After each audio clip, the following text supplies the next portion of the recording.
Alors face à nous arrive un tracteur équipé d'une bineuse à maïs 18 rangs, soit 14 mètres 40 de large.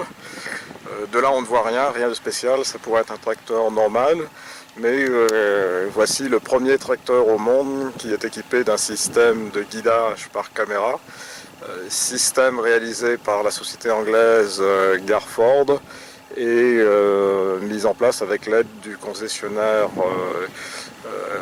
John Deere de la région sud-ouest, la société Agrivisio. Voilà, c'est un partenariat que nous avons monté ensemble l'hiver dernier et en quelques mois de recherche, on est arrivé à développer ce tracteur qui est muni d'une caméra. On aperçoit la caméra, elle est sur la droite du tracteur au bout de la perche jaune à l'horizontale. Elle est positionnée sur des rangs un petit peu à l'extérieur car le but c'est de ne pas rouler sur les rangs qui sont face au tracteur qui aurait pu être déplacés par les interventions précédentes. Alors nous voici dans la cabine du premier tracteur équipé d'un guidage par caméra. On remarque dans la cabine l'écran de guidage. Sur cet écran, on aperçoit deux rangées de maïs. Entre les deux rangées, les petites croix bleues qui indiquent le milieu théorique du rang. Et si vous apercevez au-dessus des deux lignes de maïs, l'ordinateur trace une droite verte et c'est à partir de ces indications que l'ordinateur va guider le tracteur.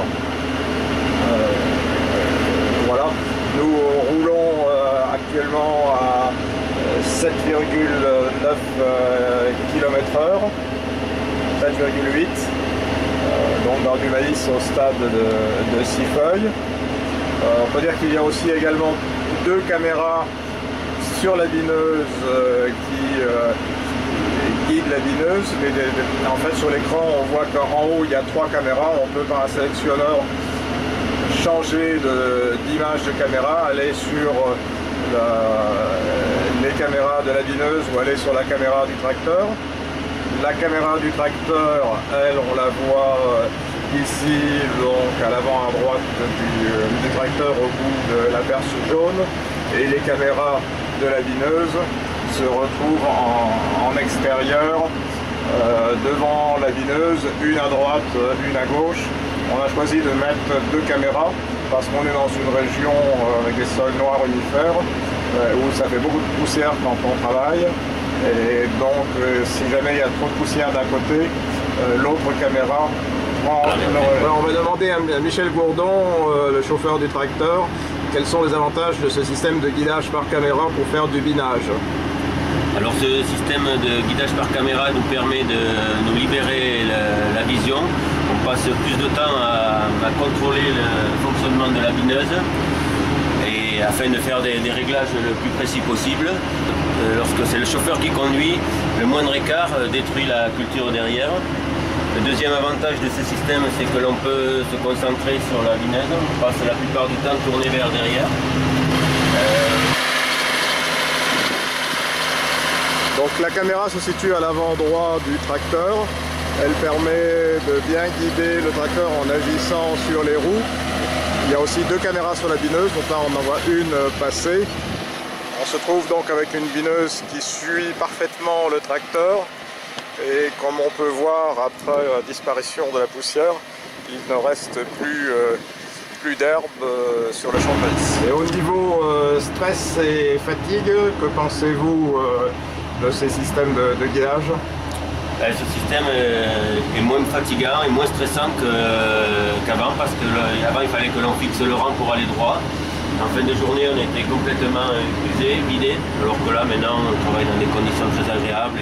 Par rapport au GPS, est-ce que vous estimez qu'il y a une amélioration en termes de précision? Oui, tout à fait.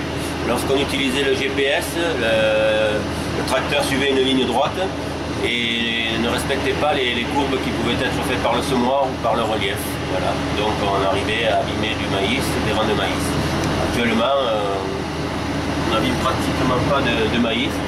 La bineuse se corrige et le tracteur, lui, suit les rangs de maïs aussi. Tout le monde suit les caméras et ça se passe bien.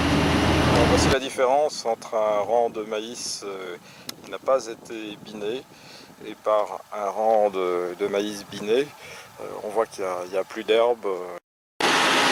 Alors depuis la passerelle de la bineuse, on aperçoit la caméra qui guide le tracteur, donc sur le côté du tracteur. Alors cette caméra va agir sur l'orbitrole au niveau du tracteur et les roues avant du tracteur tournent très légèrement en fonction des informations reçues par la caméra. Il y a également deux caméras positionnées sur la bineuse. Ces deux caméras sont aux extrémités de la bineuse et ces caméras, elles, agissent sur des roues qui ont été adaptées sur la bineuse pour permettre à la bineuse de se recaler encore, ce qui fait qu'on a un double système de guidage par caméra. Le tracteur bouge déjà pratiquement pas bien calé sur le rang, se règle de lui-même.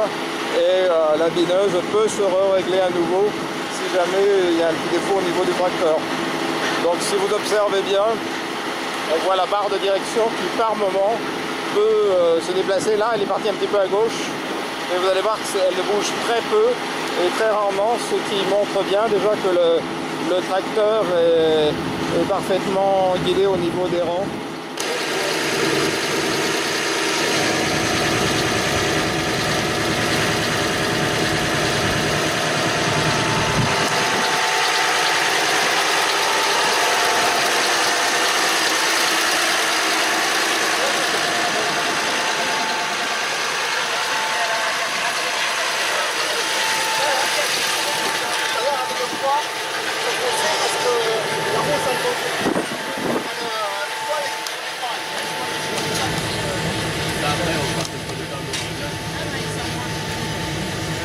Pas le but.